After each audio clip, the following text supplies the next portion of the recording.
Welcome everyone. I'm just so delighted to have you here. On behalf of Ames Public Library, I would like to welcome you to the first of the Ames Historical Society lecture series lectures for this season. This is the second year that Ames Public Library has been just so delighted to partner with the Ames Historical Society to host these series of programs.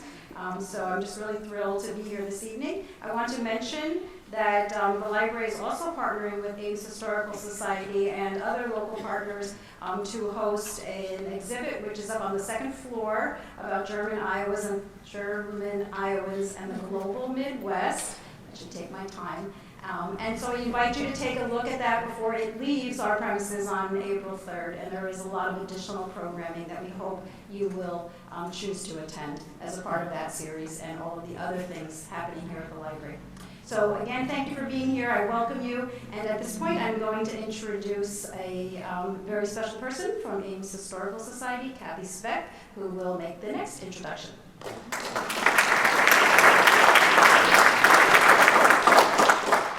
So this is the first lecture in our 12th annual lecture series.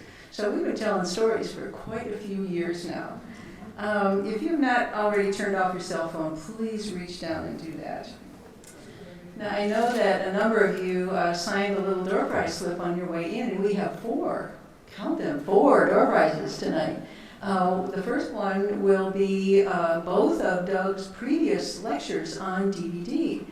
And one is an Iowa State story, 1890s at Iowa State, I think. And then the other one is the 1940s at Iowa State. And all of them well researched and beautifully presented. The other three door prizes will be a ticket to the author event that the public library is presenting on This Sunday at 2 o'clock. This coming Sunday at 2 o'clock. And the featured speakers are Mary Howard, Farwell Brown's daughter, Mary Howard, also a writer, just like her father, and Neil Bowers, who was on the English department at ISU and a wonderful poet. So those are the door prizes tonight, so stick around, and Doug's going to do the pulling out of the fishbowl thing. This little third-page flyer out on the table is the listing of the rest of the Ames Historical Society's lecture series. So if you have not gotten that information already, be sure to pick up that little brochure. Mary mentioned the exhibit upstairs. It's really worth your time, Germans in Iowa. And it also features three local prominent people in Ames history of German descent, the Jewishes, the Friedrichs, and Joe Gerbrocht. So those are included in that exhibit upstairs. But as Mary said, only until April 3rd. And then, of course, catty corner across the street at the Ames History Center, Ames doing its part, which tells the story of the home front in Ames during World War II. And again, if you've not seen this, do take the time. It is a very well-researched and beautifully visual exhibit. And I know that you will enjoy tonight's program. And there are hundreds of local stories just waiting to be told. But putting them together takes time and resources. Memberships in the Ames Historical Society provides those resources. And if you are not a member, we hope you will consider becoming a member to ensure the preservation of our collective past. Fully 1/3 of our annual budget comes from memberships, so they are critical to our day-to-day service to the community. And of course, we sincerely thank everyone in the audience who is already a member. Your faithful annual support provides essential funding for everything that we do. And membership form is this little guy, and that is also on the table out in the lobby. So our speaker tonight, Doug Biggs, was born and grew up in Ames, where his father, Don, taught geology at Iowa State. I don't know if some of you knew Don. He was a really fun guy, too. Doug's bachelor's and master's are from Iowa State, and his PhD is from the University of Minnesota, and he is currently professor of history at the University of Nebraska-Kearney.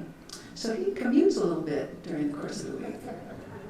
Doug says that when he got to college, he had really great instructors in the medieval and ancient time periods, and that inspired him to specialize in medieval studies, choosing medieval England as his research interest, studying kings, princes, nobles, and gentry in the 1300 time period. Doug has taught in both American and British universities and has been a visiting professor at the Medieval Studies Center at the University of York in the United Kingdom and has given papers at professional conferences on both sides of the Atlantic as well as New Zealand. In 2000, he was elected to fellowship in the Royal Historical Society, a group of about 2,500 historians, all of whom have made substantial published contributions to the field of British studies. Now, you're asking, what's he doing here talking about Iowa State football? Well, in 2009, he expanded his historical interest to include the history of Ames and Iowa State, producing scholarly articles and publications, especially for Visions magazine, which is Iowa State's alumni magazine. And he's taken all that material and put together a number of wonderful talks. And he told me that he's got a couple more up his sleeve, so I'm sure that he'll be a featured speaker for the next couple of years. Also, Doug and his wife, Gloria Betcher, who is our councilwoman for the Ames Sesquicentennial, put together the latest book on Ames history, which is available for sale across the street. So now that I've really run down the clock, I'm going to just turn it over to Doug. Thanks, Doug.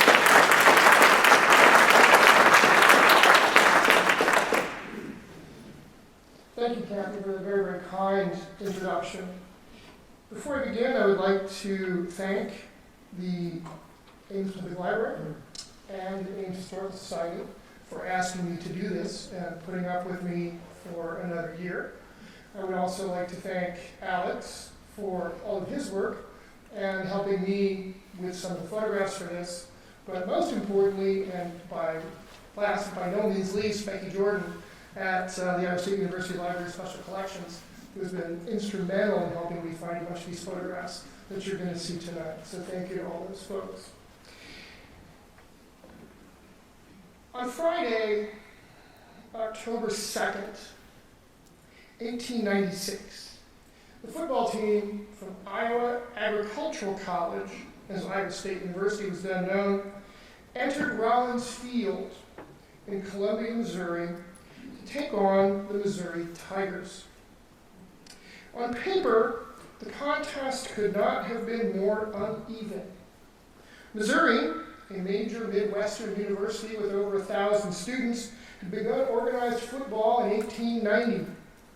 At that point in time, the Tigers had not only never lost a home game, they had never allowed a single point against them within the friendly confines of Rollins Field. As if these facts were not daunting enough for any opponent, Missouri already had 3 Western Interstate University Football Association championships in their trophy cabinet, and the Invincibles, these guys right here, as the Missouri yearbook, the Savitar, dubbed the 1895 team, were coming off a spectacular 7-1 campaign under head coach Clifford Bliss.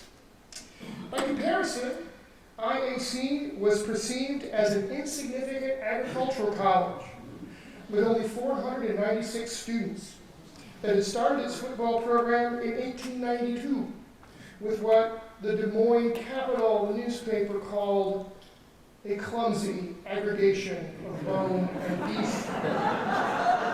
And as you can see from the photograph, Ira Brownlee, the captain of that 1892 team, just really can't quite figure out what a football player ought to look like. The institution had only played a full slate of 7 games starting in 1894. This was David and Goliath. The result of that October afternoon's contest both shocked and frustrated the Columbia faithful, who watched their beloved Tigers fall to the upstarts from Ames 12 to nothing. Ben Wilson, the nephew of King Jim Wilson, professor of agriculture at Iowa State, soon to be, in 1897, the Secretary of Agriculture under William McKinley and then Theodore Roosevelt. An actual game photo, sorry it's not very good, but it's a game photo from the Missouri Independent student newspaper from 1896. I assume we're not the ones wearing the tiger stripes. And then this is the 1896 Cyclone team with Glenn Warner, Pop Warner right there in the middle. While the Iowa State faithful celebrated, the Missouri fans were left to ponder the causes for their team's inexplicable failure. On Monday, October 5th, here, the Kansas City Star printed an analysis of the game and the root cause for the Tigers' unprecedented home loss.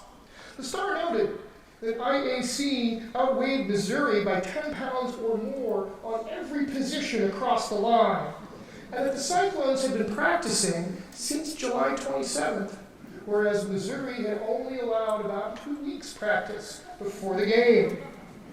Statistics and facts notwithstanding, the paper knew that the underlying causes for the terrible defeat of their Tigers was far more sinister than players' weights or the length of practice schedule. The Star claimed it was simply not possible for an agricultural college with less than 500 students to have become so good at football so fast without cheating, without being, and I quote, a semi-professional organization made up of professional athletes, unquote. The Star's claim was, of course, unproven, and as little more than the venting of a loser, the insult was slight. But the Iowa State student newspaper, the IAC Student, precursor to, of course, Our Daily, responded to the Kansas City newspaper's charge with an indignation worthy of a greater offense. In an era where stories in the Iowa State student publication ran to about 300 words or less, the editors of the Student chose to spill over 2,000 words and nearly a full broadsheet to the subject. And I quote, "This is too serious a charge to go unanswered," unquote, the editors of the Student thundered in what they called an arraignment, because it too nearly concerned the reputation of the man and the institution. The paper categorically denied the charges against its beloved Cyclones, and then applied a rhetorical sledgehammer to the charge of professionalism by discussing each of the Cyclones' starting 11 in turn to demonstrate that they were all full-time students, they had been enrolled for significant periods of time, and were all pursuing degrees. While the story of the Star's claim of professionalism clearly touched a nerve with the student newspaper, such charges were by no means unique to IAC, and they highlight one of the many issues plaguing college football across the nation in the 1890s. Issues of semi-professionalism, erosion of academic integrity, real or perceived, loss of control or lack of control over the student-run athletic associations, gross alcoholic intemperance among the fans on game day, the violence of the game, and the serious injuries and deaths that resulted from playing it filled local and national newspapers. These issues were discussed on college campuses, in college newspapers, and found their way into the boardrooms of trustees and boards of regents. But all of these negative factors, when placed alongside the undeniable positives that included student and community unity and the enhanced reputation of the institution that accompanied winning, combined to make success in intercollegiate athletics just too beguiling for most college presidents not to pursue. What I would like to do this evening is to address the questions posed by the Kansas City Star in 1896. Namely, how could Iowa State have become so good at football in so short a time? And second, whether or not the Iowa State squad was a team of hired semi-professional athletes. A discussion of these questions turns on 3 points. First, that Iowa Agricultural College could never have achieved the level of football success it enjoyed throughout these years without the support of powerful elements within the institution. In this case, that support began with President William Beardshear, who used his influence and power to assist the football program. His support of football brought significant positive results to the college. Winning football helped to bring increased student pride and greatly enhanced the institution's reputation across the state. I'm getting the feedback there.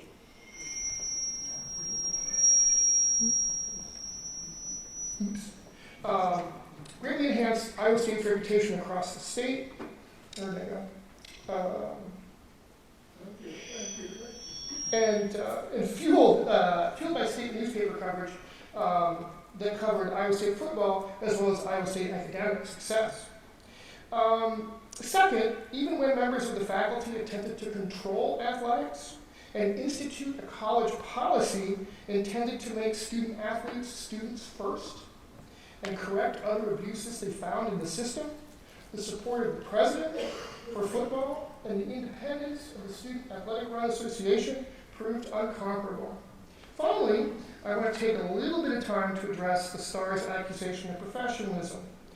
While no evidence today exists about what or if the players were paid anything, but we can learn some things about the men who played football and the program in general by an analysis of whether the players were eligible to play under IAC policy made possible through the use of their student records. Then, as now, Iowa Agricultural College seems like an unlikely location for a football power. The institution began in the 1890s as a tiny agricultural school with barely 300 students, isolated on the high prairie 2 miles to the west of Ames with barely 1,200 residents.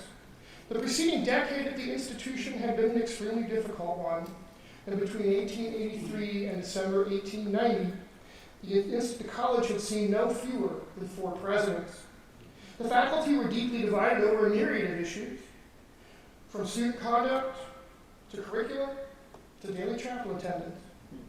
Significant elements of the student body had openly rebelled against the college authorities in 1885, 1887, 1888, and finally in December 1890, when the entire graduating class simply failed to attend the baccalaureate ceremony, where the sitting governor of the state was the featured speaker. The evils and hatreds within the institution had become so pronounced across the last 7 years of the 1880s that some powerful agricultural interests in the state wondered if the entire idea of an agricultural college was worth pursuing. What changed to quell this internal unrest and stop the downward spiral that the college found itself in was the new president, William Beardshear. Upon entering the presidency in February of 1891, he made significant changes and took the broadest possible approach to transforming his institution. He began by removing elements of the faculty and staff he believed were unsatisfactory. He hired academics with national reputations to teach at his college, and with these colleagues, lobbied legislators and the governor to secure funds to enhance the physical plant and expand the curriculum of his institution. He sought a close contact between the city and college, hence the dinky,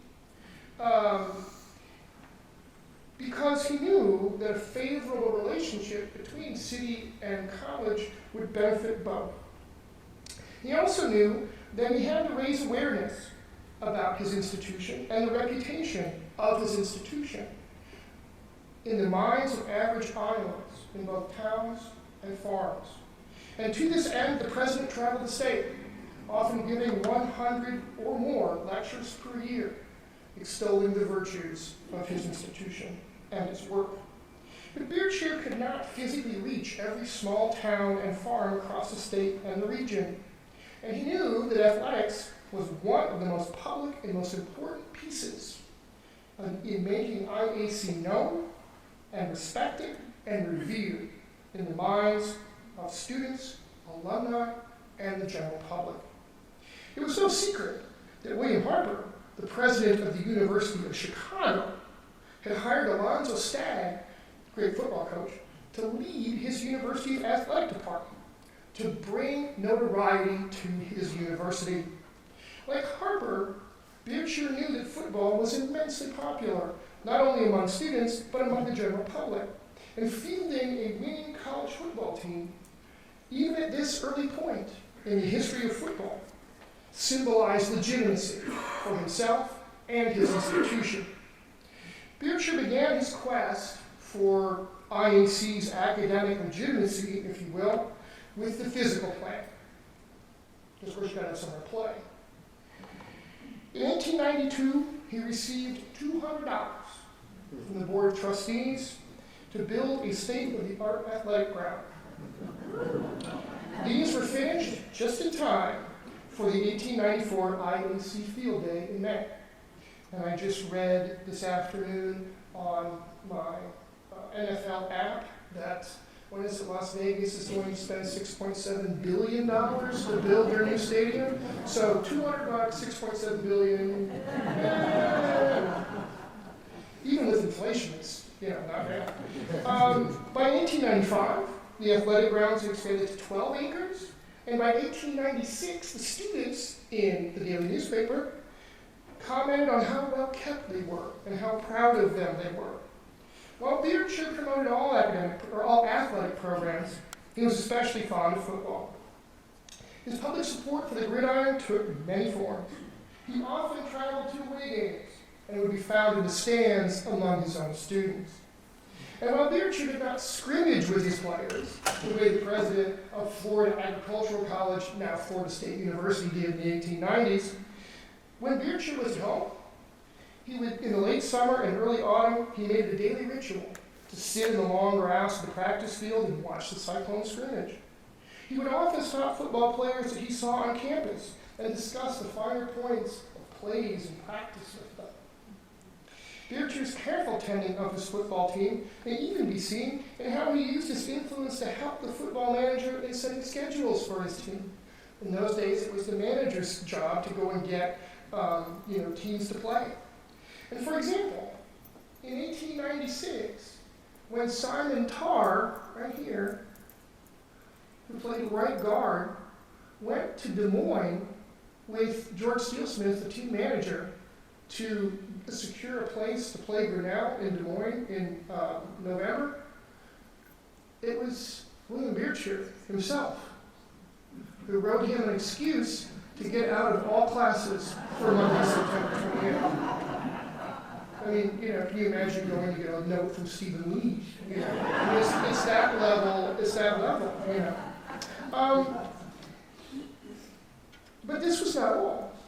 When George Steelsmith, again the manager, encountered difficulty in scheduling a game with the State University in Iowa City in 1896, Beardshear personally wrote to his counterpart in Iowa City, Charles Schaefer, asking Schaefer to let Beardshear move the game from Ames to Boone, because in Boone it would assure a larger gate and more money for both institutions.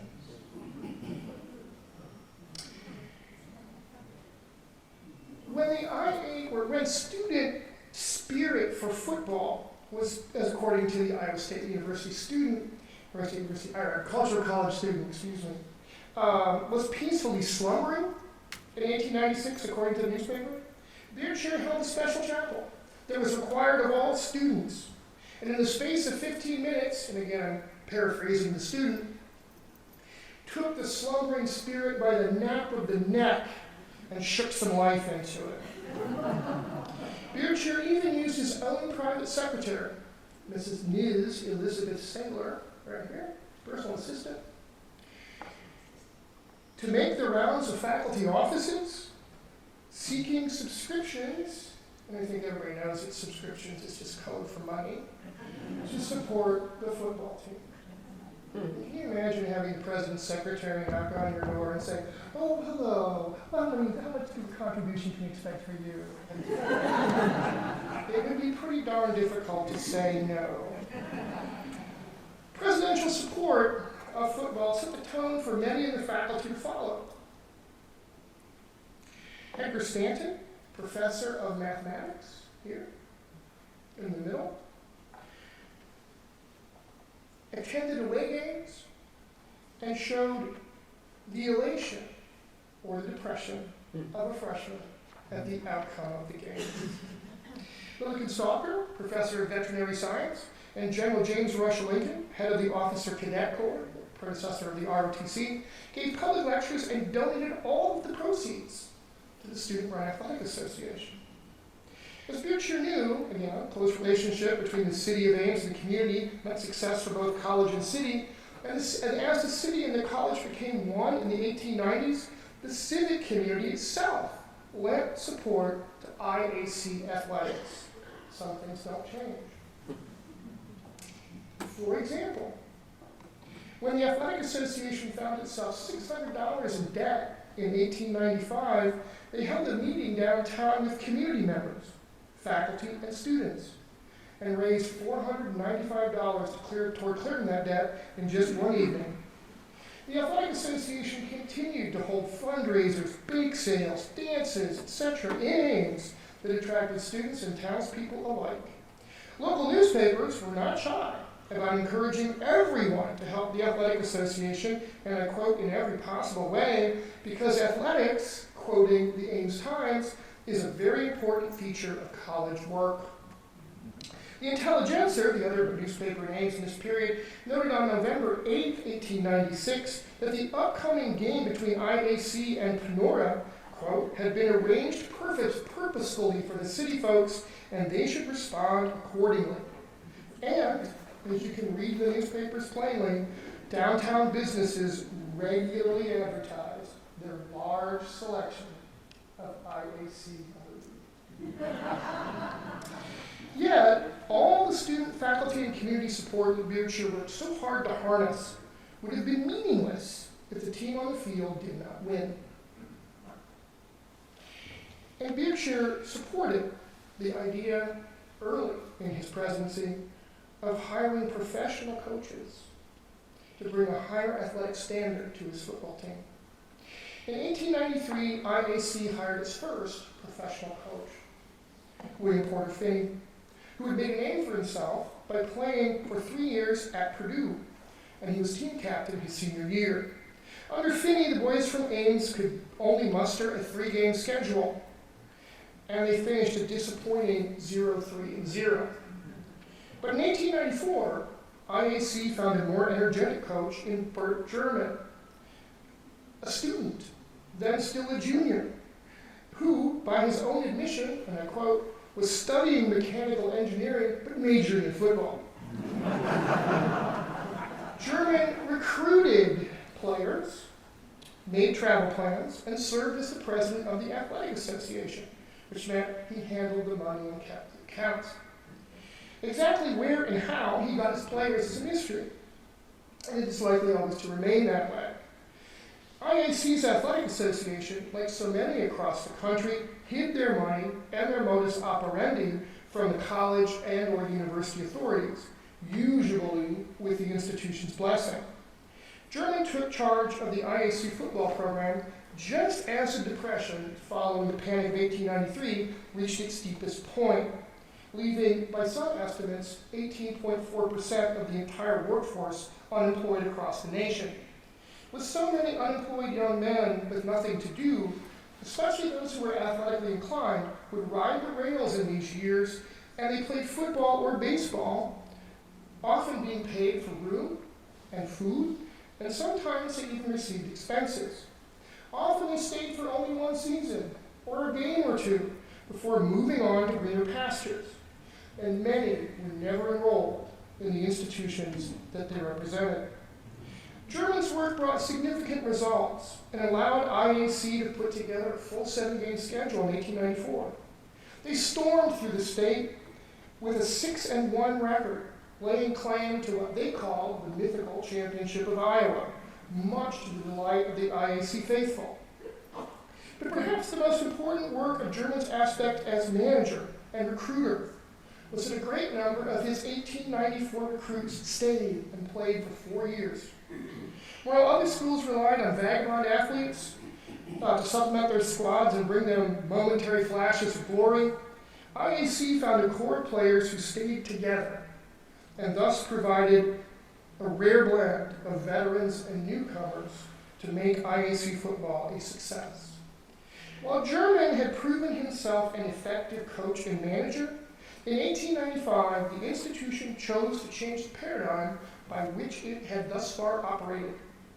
During its first 2 years of intercollegiate competition, the institution had only played opponents within the state of Iowa. While this was acceptable for an institution with local aspirations, Beardshear wanted something larger.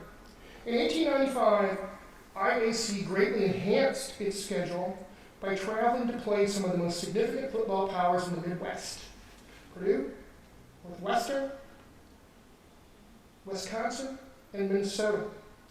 To compete with these big programs, IAC needed a first-class coach, and thus sought out one of the best young football minds in America to come to Ames: Glenn Scobie Pop Warner. The Student-Run Athletic Association could only offer him a total of $150 for his services.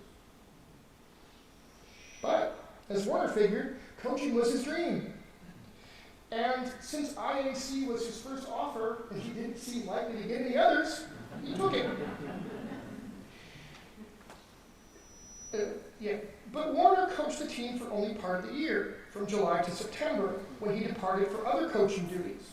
In 1895 at Georgia, and then in 1896 and after at Cornell, his alma mater. After Warner's September departure each year, German continued to coach the team for the remainder of the season. By modern standards, Warner's coaching position is an unusual one, but in the freewheeling world of college football in the 1890s, it was not unique.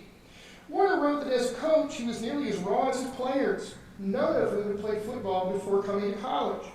It was clear that Pop liked his players in Ames and the IAC environment. In fact, in 1896, he arrived early, before the time specified in his contract, to work with his team. The student noted that the people of the institution, and townspeople as well, coming out of the dinky, attended practice each night, and Warner played to the IAC faithful. Not only did he work his players through a brief series of exhibition plays after practice, much to the delight of the local crowd, he allowed one of the most popular students on campus, and we've all heard of him, George Washington Carver, to be the team's trainer.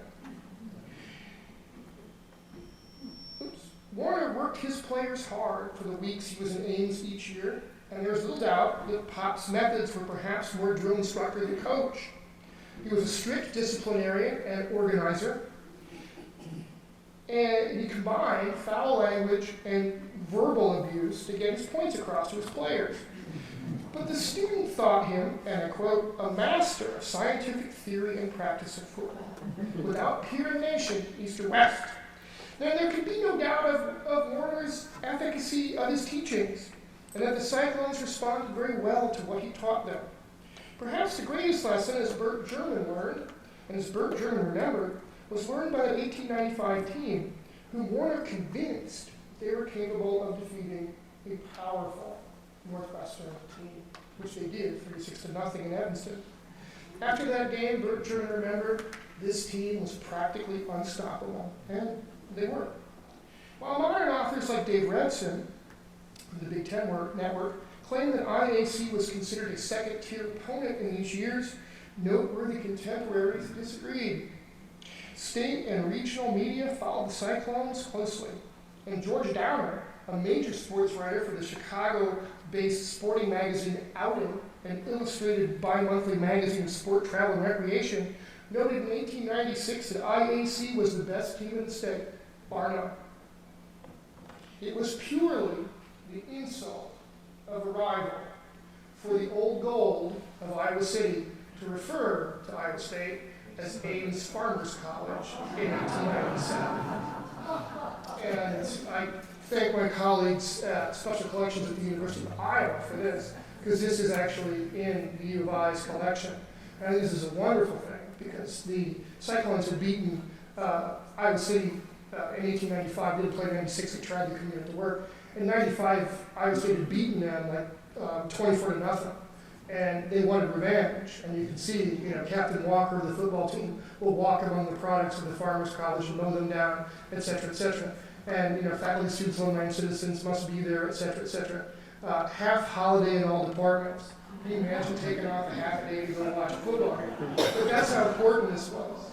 You know, I think this is a wonderful thing. It's cute. It's a great flyer. These are all over the place in Iowa City for that weekend.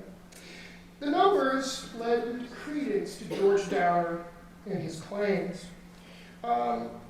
Between 1894 and 1897, the Cyclones posted a record of 20-8, a winning percentage of 714. Still one of the best three-year stretches in terms of winning percentage in school history. As we've seen, the IAC 1984 team posted a 6-1 record, but the disparity in points is more impressive. IAC scored in that entire year a total of 132 points in 7 games and allowed nearly 32. In spite of administering a 36-point shutout thrashing of Northwestern and Evanston and a 24-point shutout of the State University of Iowa City, the 1895 team was a disappointing 3-4. Although the college had to close early that year for different reasons, like typhoid and things like that. Yet, the total point differential in 1895 stayed 82-65 in the Cyclones' favor. The 1896 team went 8-2 and stormed its way to the championship of Iowa, scoring 303 points and allowing just 46. The tally of points yields a figure perhaps more impressive than the 714 winning percentage. Between 1894 and 1897, those 4 years, the very core of good players stayed together, and the Cyclones scored a total of 557 points, while allowing only 175. It's domination by any standard.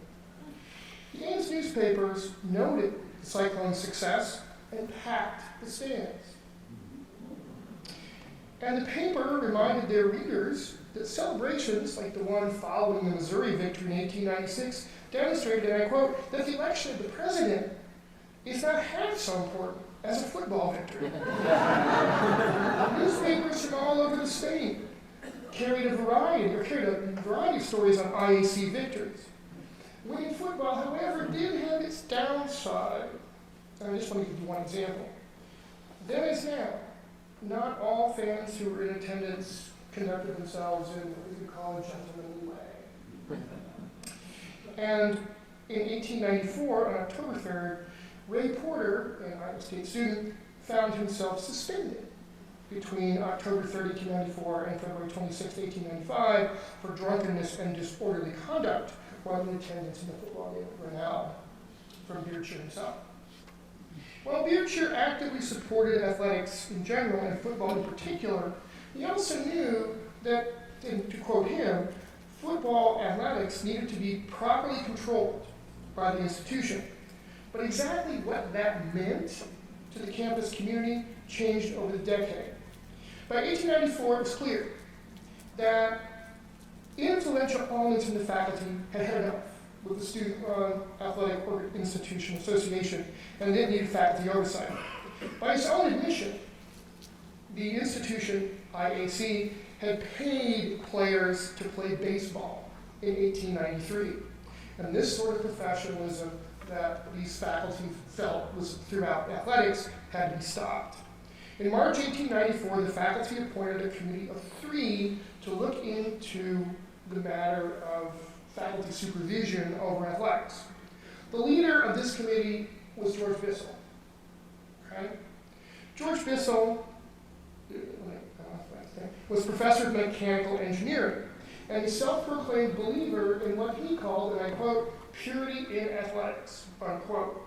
Along with Herbert Osborne from entomology and James Rush Lincoln from the military department.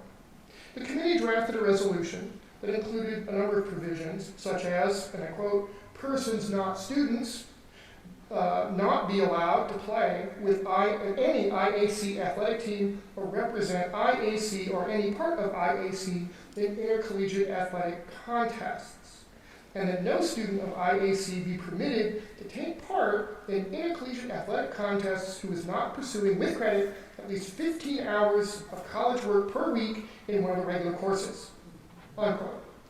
The resolution further stipulated that the committee of 3 members appointed by the president would monitor intercollegiate athletics under the rules stipulated by the faculty. Last, the faculty resolved to send copies of its resolution to Iowa College in Grinnell, Cornell College in Mount Vernon, the State University in Iowa City, and Drake University in Des Moines, in hopes that all of these institutions would enact something similar. All these institutions responded to Bissell's letter. They all agreed with the IAC faculty in deploring professionalism and athletics. And each institution informed the IAC faculty that they had policies in place to ensure such professionalism in athletics never occurred on their campuses. But then again, none of them were overly willing to be bound by any agreement with any other college in the state over how to conduct their participation in their athletic program. Sounds familiar, doesn't it? In fact, the letter from the president from Grinnell College noted that in 1893, Grinnell had led the charge to do the same thing that Bissell was doing in 1894. But somehow, the letter that was sent to all the institutions in the state from Grinnell, that was very similar to the one Bissell sent a year later, it just never got to where it was supposed to go.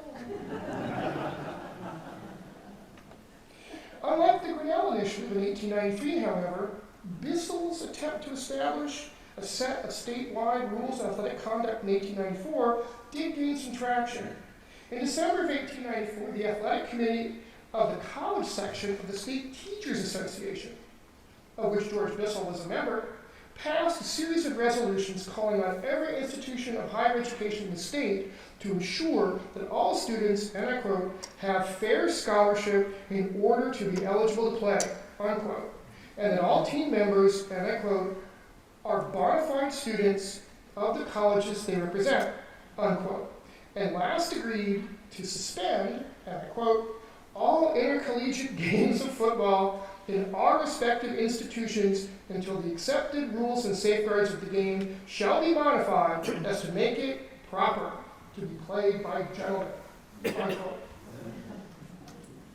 For the moment, George Bissell's star seemed to be in the ascendant. Not only was he appointed to lead the Iowa State Faculty Committee on Athletics in September 1894, all of the students who played football that year carried at least 15 credits. And the State Teachers Association seemed to support his vision of intercollegiate athletics. They were all going to suspend football, for goodness sake.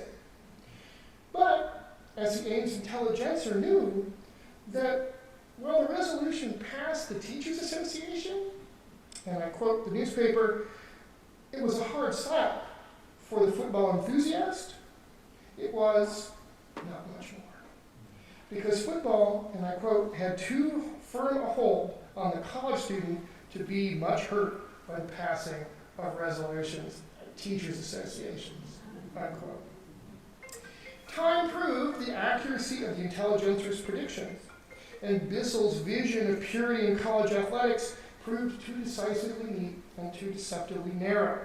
In trying to apply his principles and the 1894 faculty policy to Iowa State football in the following years on any kind of consistent basis proved as successful as trying to capture the wind.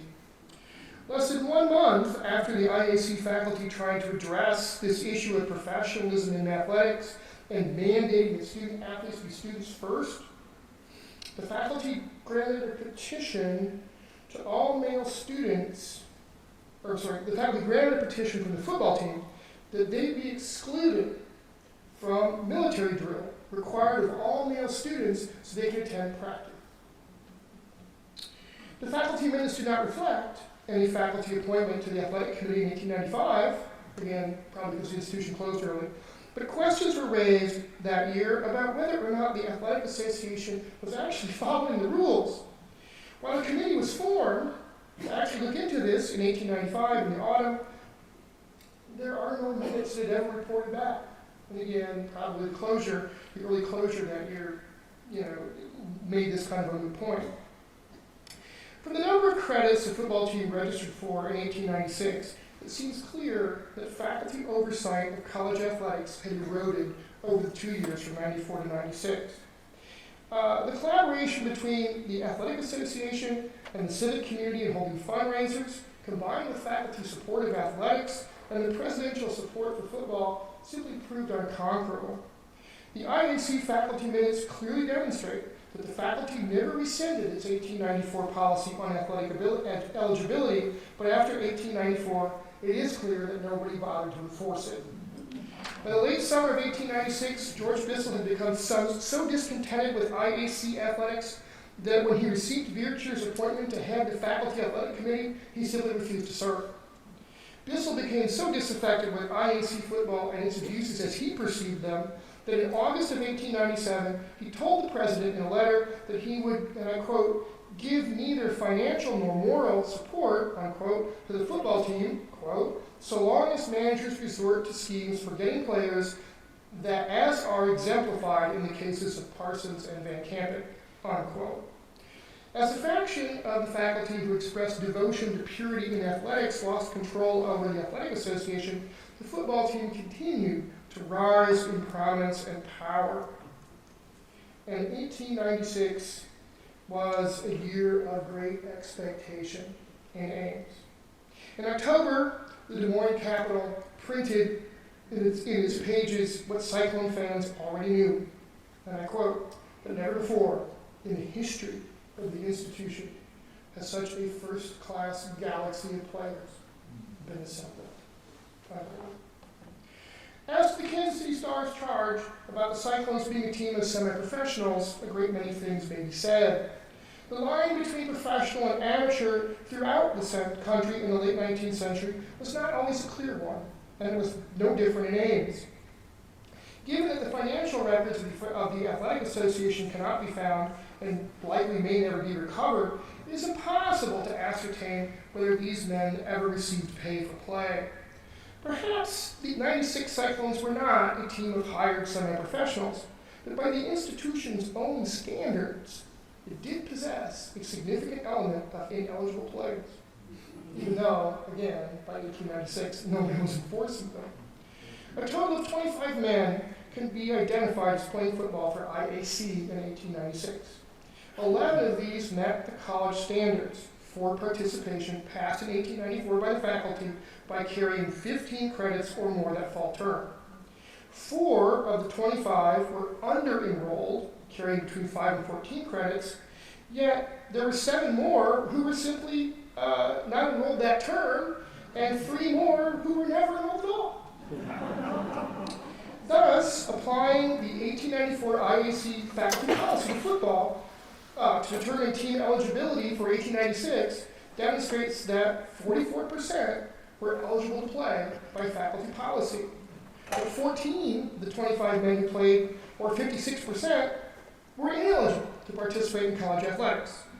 For the 13 men who played against Missouri in 1896, 7, or 54%, were eligible to play by college policy, 2 were under-enrolled, and 4 were not enrolled at all. Thus, 46% of the men who played on Rollins Field on that Saturday afternoon in October 1896, at least by Iowa State policy, should not have been playing. Time permits me to only look at several players on this great team, and I wanted to include them this evening so we can at least have some idea of who these guys were, instead of just amorphous numbers. And plus, they're a lot of fun. I think they're neat people. First was Ben Wilson. First was Ben Wilson. He played right halfback and left such an impression on Missouri Independent that they put this picture in their October 10th edition. Throughout his 4 years in Ames, he carried at least 15 credits and was granted a bachelor's degree in agriculture in 1896. But his football days, college football days, were not over. He followed Glenn Warner to Cornell the following year, 1897, where he lettered for the Big Red. Oh, and this isn't all. Wilson's impact on football in the East, which at this point in time was seen as the mecca of college football in the country, was such that his name was put forward as an All-American that year. He didn't get it, but his name was put forward. MJ, or Malin Hammer, played right guard, and at 6'2" in height and 190 pounds was considered something of a physical specimen by his contemporaries. Over his 4 years at Ames, he always enrolled for at least 15 credits, and he captained the Cyclones in 1897. When Hammer graduated in 1898 with his degree in civil engineering, he went on to a successful career in Chicago. Yes, I do good. When he graduated, his senior picture was unique. This is a senior picture. Unlike every other man in that bomb who was wearing a collar and a tie, Hammer is wearing his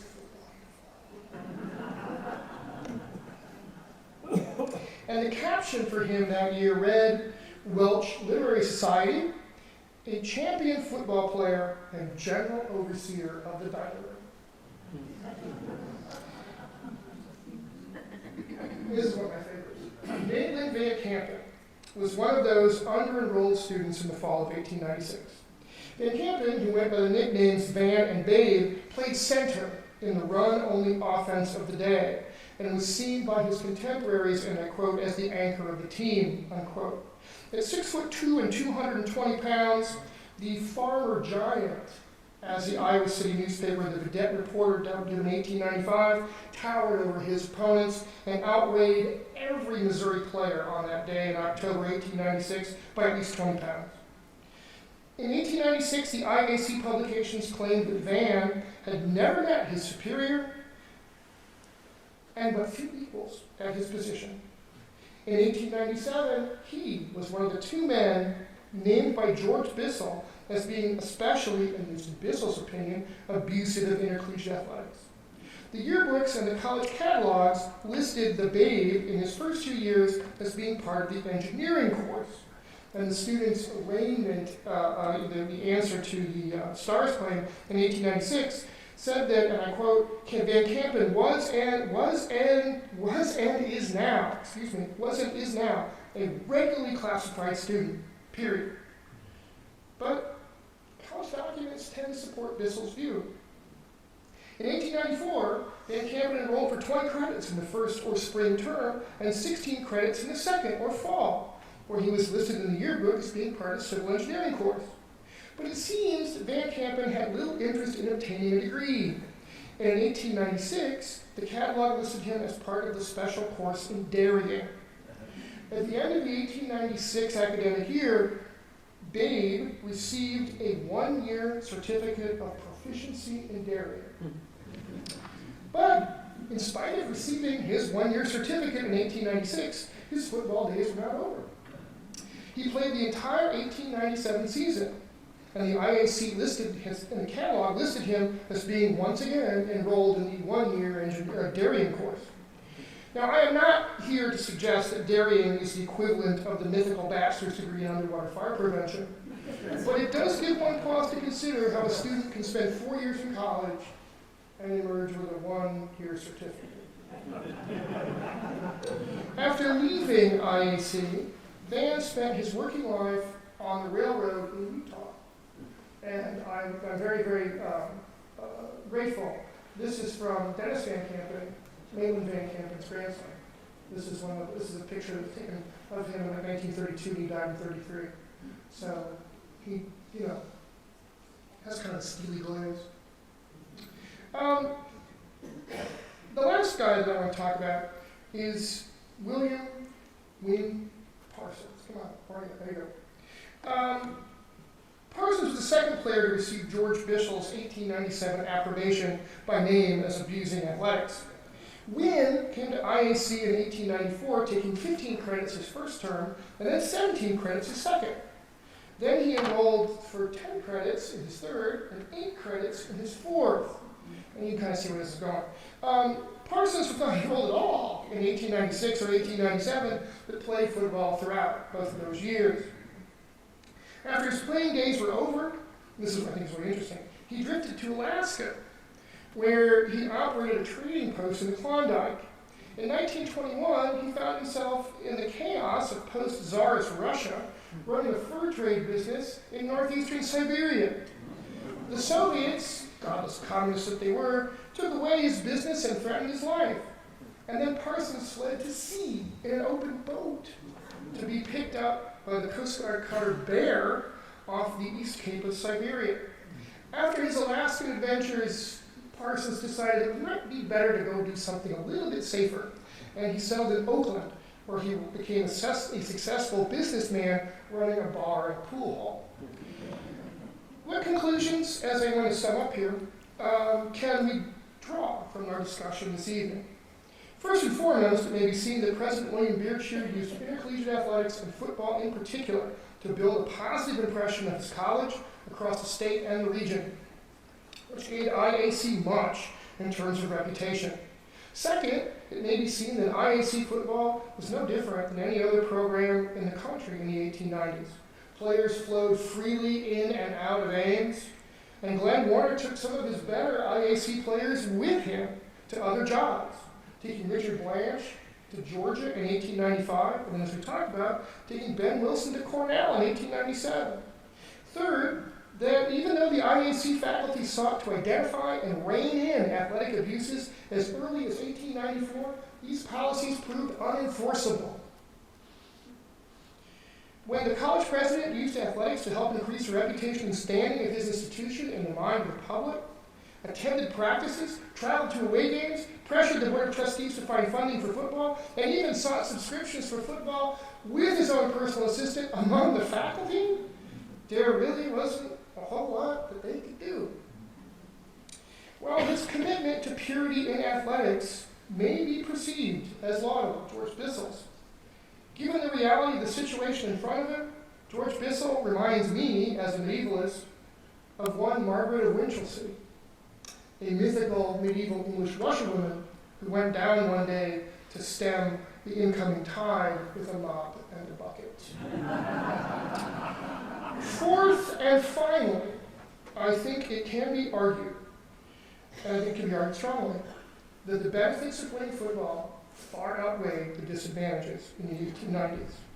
And the deeply divided agricultural school of the 1880s became an educational force to be reckoned with by 1900.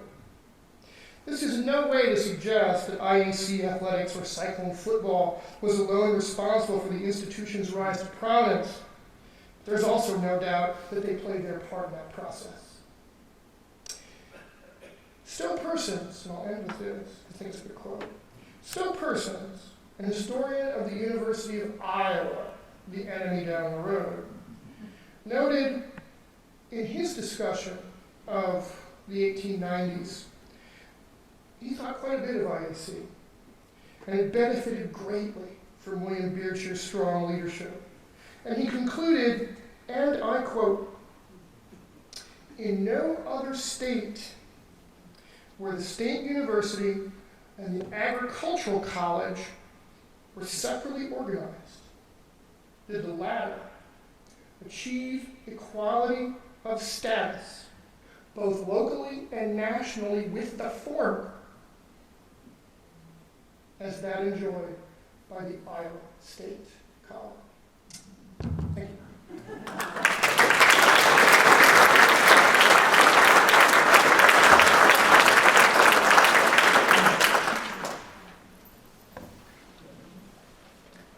Anybody got a question? Yes, sir. Where was the first football field located at? Where was the first football field? Right, you know where the hub is now, right? And the library, that green space between the library, the hub, and the computer building, and Marston Engineering, in that area. Yes, sir. I noticed that a couple of the photographs, the source was listed as the X-ray, which struck me as a strange name for something like football. You know anything about that? Yeah, the X-ray was what the students called the bomb in 1898. There was a lot of controversy, Becky knows this real well. There's controversy about the bomb being kind of a crass and crude name, and they wanted something different, and so they chose. The students that 1 year chose the X-ray, and then went back to being a bomb. So. Yes, sir? You talked about the football season. Mm-hmm. Has it always been fall? The football season. What is the football season? Is it always fall? Yes, it's always been, as far as I know, it's always been fall. Yeah. For intercollegiate athletics, yes. I'm sure that, well, I guess not. I would bet you, an adult parent of your choice, that in the 1880s, when there was no intercollegiate athletics, but the students in their memoirs talk about playing football, which was more like it was more like soccer than it was, we think it was football, that they would play, in the winter, they play in the spring, play in the summer. But for intercollegiate, yes, because baseball was a spring sport. So, and then track was a kind of spring and summer. So, yeah. Yes, ma'am. How long was it IAC and when did it go to Iowa State? How long was it IAC and when did it go to Iowa State? Technically, it goes to ISC in 1898. Colloquially, probably about 1895, because you begin to see in the publications, the student ones and also the city ones, the two IAC and ISC being used interchangeably. It had just become common parlance, and then it becomes more official in 1898. KG? There is in the university records and the faculty minutes a letter from the University of Iowa in which the return address, the University of Iowa calls itself Iowa State University. I don't know that they lived it to that nowadays, but the letter does exist and it was typed. Yeah. And Yeah. Two other comments. My grandfather played for Oklahoma State about 1906, and he said that part of the end zone at Oklahoma State was in a creek. So the Iowa State grounds were considerably better than that. And Whitney Solberg, the historian of the University of Illinois, claims that it was football that made the University of Illinois a statewide institution. Before that, it had been a local institution in central Illinois. So football is extremely important in various ways in this period. Yeah, no doubt about it. Yeah, no doubt about it. Anybody else? How long was the football season? Well, the football season, it tended to start in September, and then they'd run right down until November, end of November. They would get as many games in as they could. And one of the things when you start to look at this whole period, teams would have, 25, 27 guys. And of course, only 11 can play at a time. And so what would happen would be there was the first team and the second team. And the second team would play athletic associations in like Fort Dodge or in Panora or in wherever.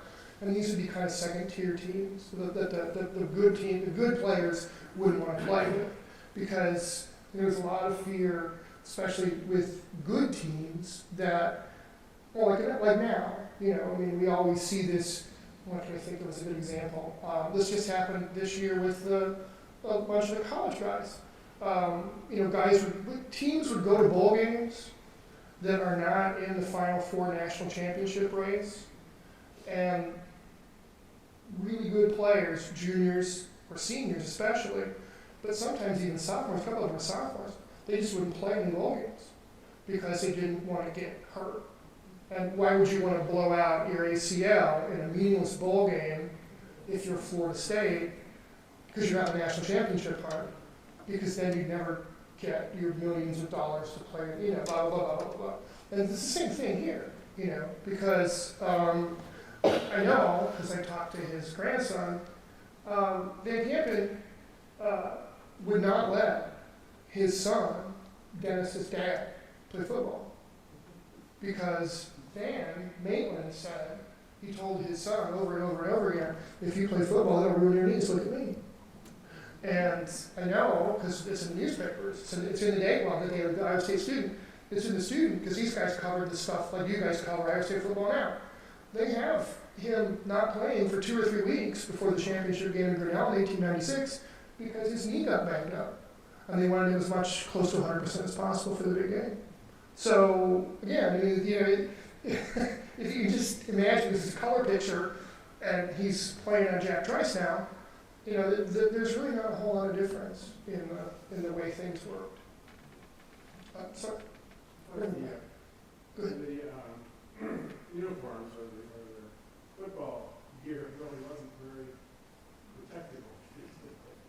You were talking about, the questions about protective gear. No, there wasn't, I gotta get back to it here real quick. Well, it depended. You were responsible for your, whoops, there it was. You were responsible for your own gear. Okay? And so this, sorry, I forgot to say, this, right, if you drop the light just a sec so you can see it.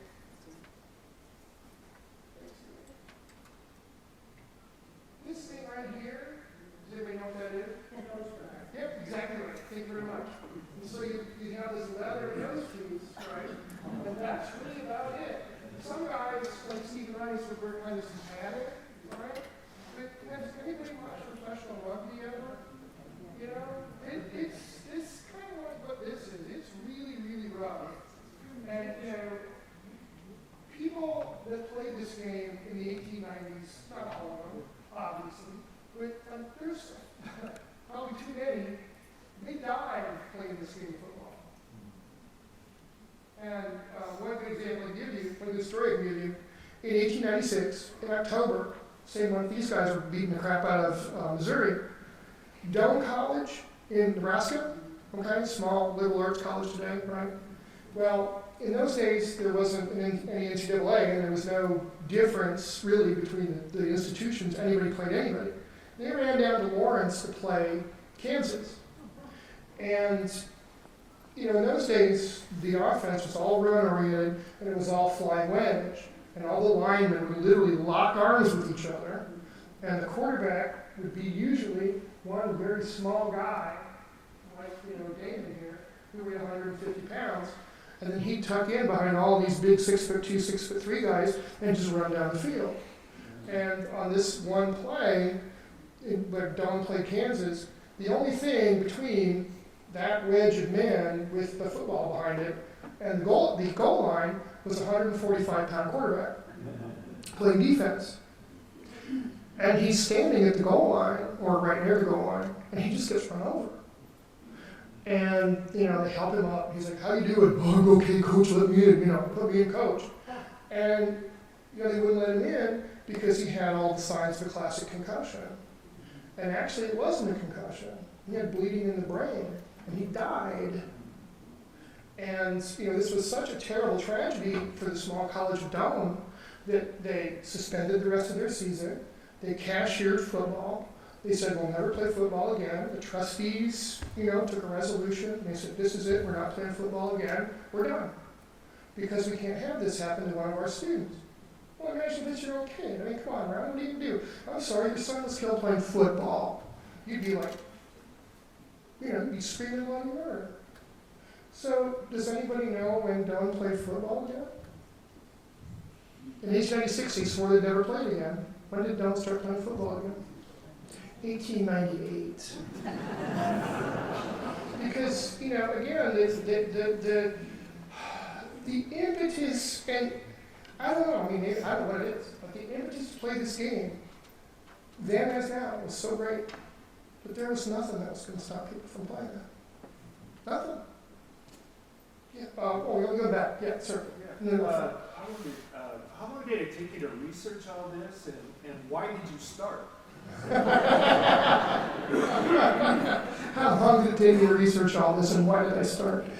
Maybe Becky Jordan can answer that better than anybody from Special Collections.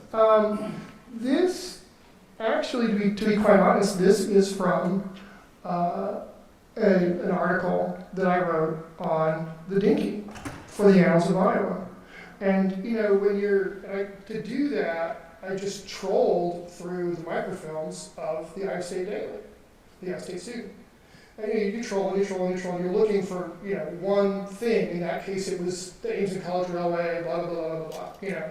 Because the student would always cover derailments, and the student would always cover something stupid that happened on the railroad, blah, blah, blah. And I'm scrolling through and scrolling through and scrolling through, and I hit the page for, you know, that was the November 14th or whatever it is edition. And it's like, there's this huge story about Iowa State football. It's like, we're not cheaters, we're not cheaters. And I'm like, what the heck is this? You know?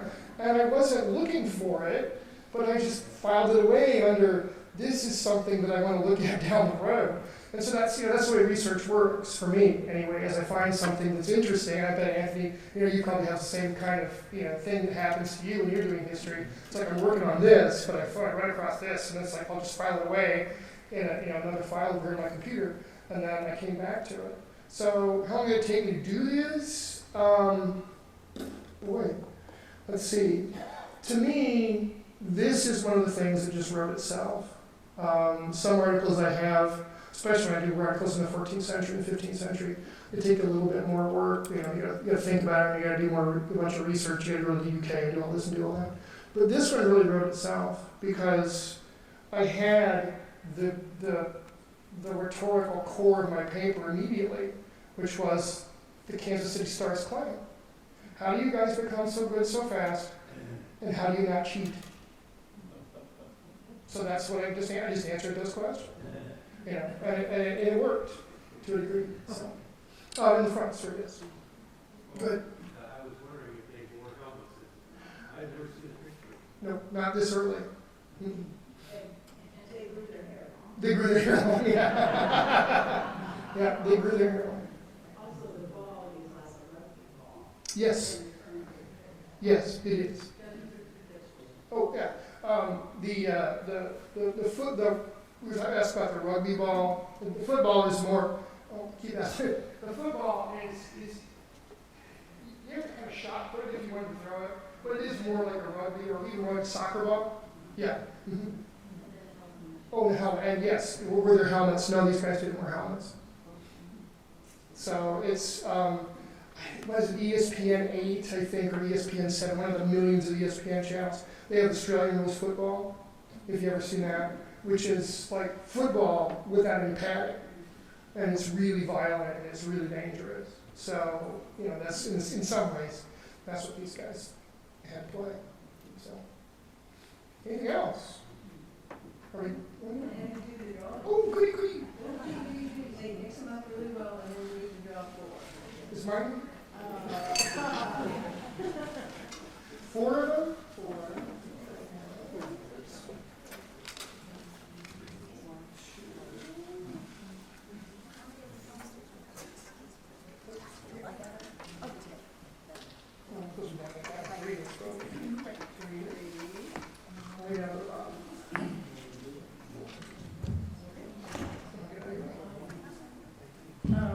Winning tickets to the Author Cafe on Sunday are Mary Cooper. Mary Cooper's here. Dill Bloom. And Robert Ryerson. If you 3 want to come up and get that. And the winner of the 2 DVDs of the previous presentations by Doug is Jeff. Oh, Bretman. Jeff. Hot dog. Let's give Doug a final round of applause.